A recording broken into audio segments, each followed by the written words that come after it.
Почитувани колеги, веќе втор ден како доста интензивно работиме на ребалансот на буџетот и пред се би сакал во браниските служби, на административниот и техничкиот персонал, на сите вас, на заменик министерот и министерот кои што се со нас. Мислам дека успеавме да допреме до многу суштински прашања.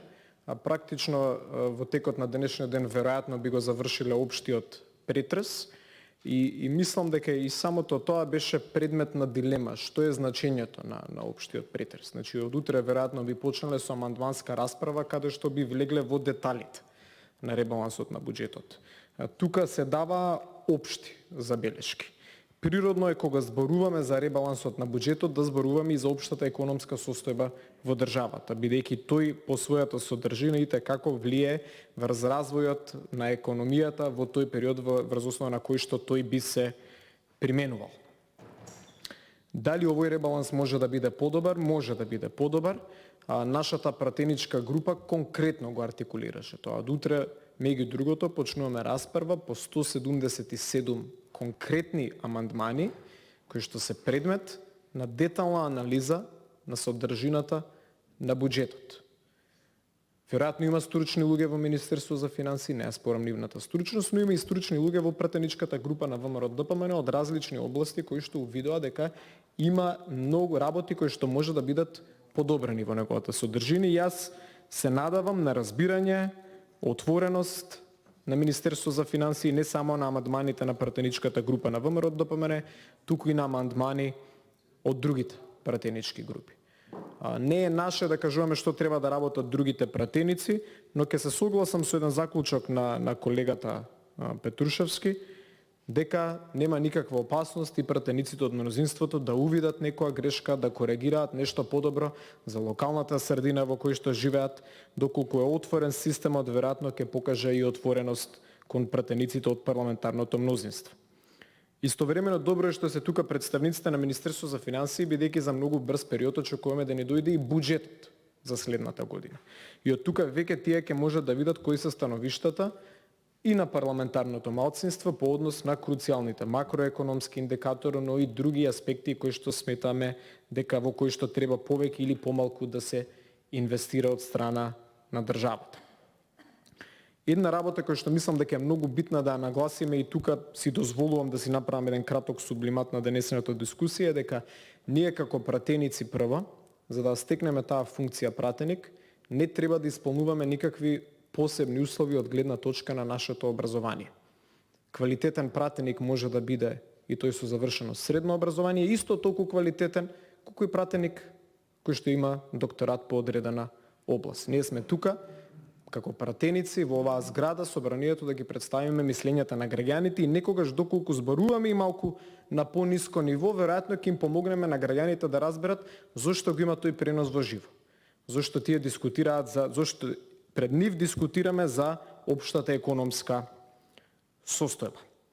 И во таа насока да се потсетиме дека сите во оваа просторија примерно работиме за граѓаните, на второ место за државата, а на трето место за политичките партии кои што ги представуваме. Не потценувајќи ги нашите политички партии, но тука сме делегирани и представуваме, јас сакам да кажем, и граѓани кои што не гласале, но и тие кои што не гласале за нас.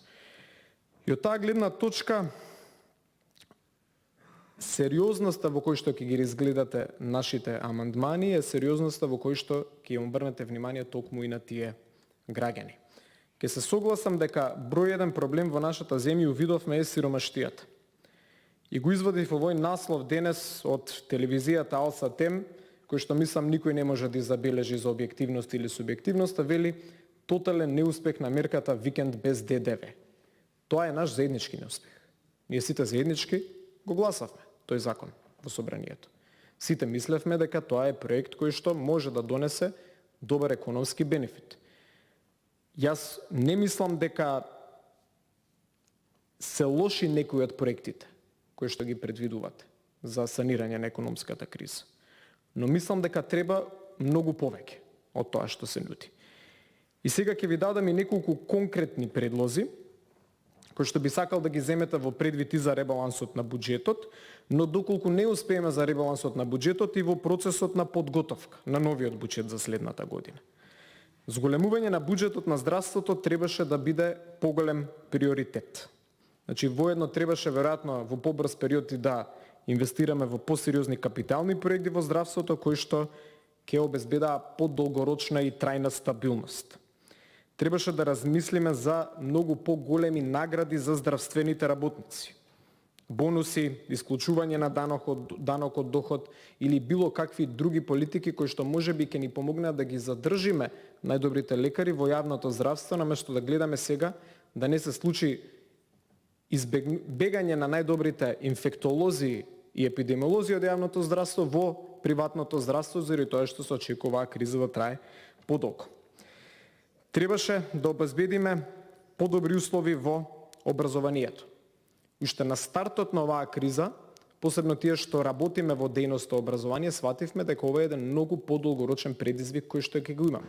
Одговорот во образованието беше одговор кој што беше ад хок и тоа е проблем.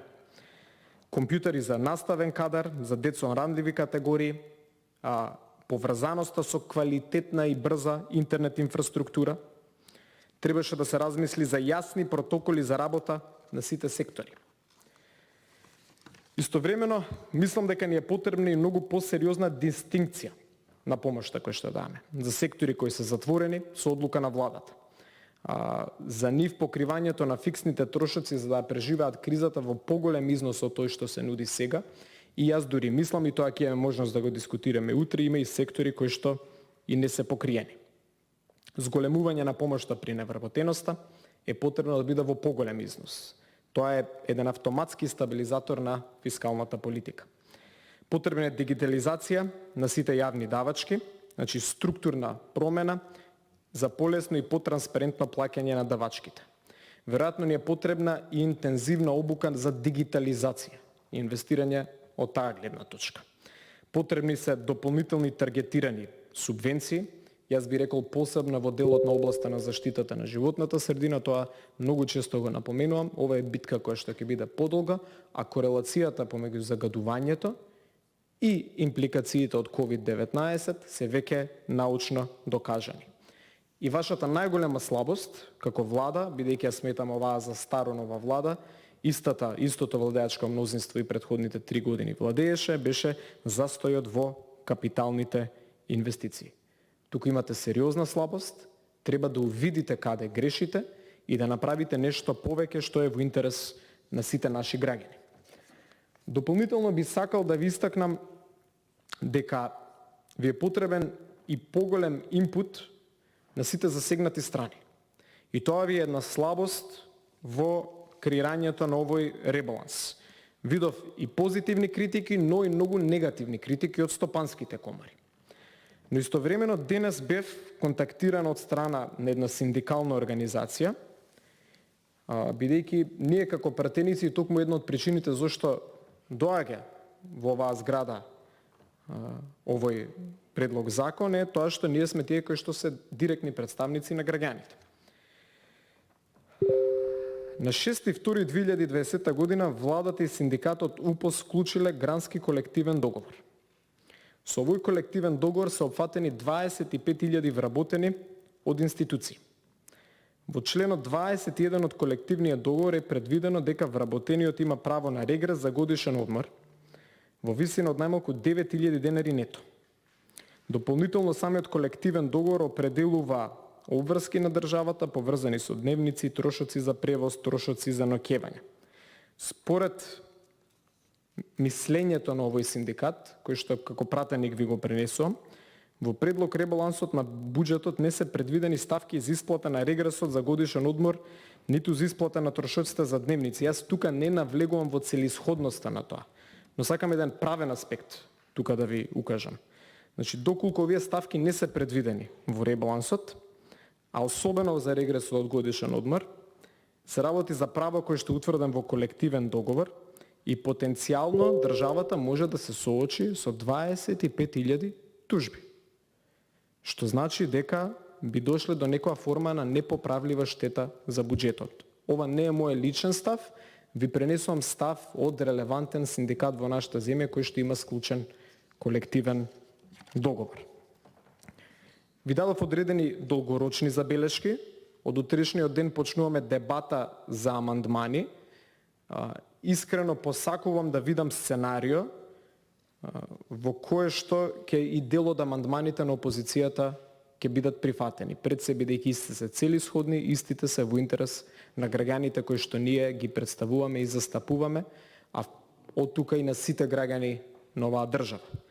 Битката со сиромаштијата е заеднички неуспех на оваа држава 30 години назад.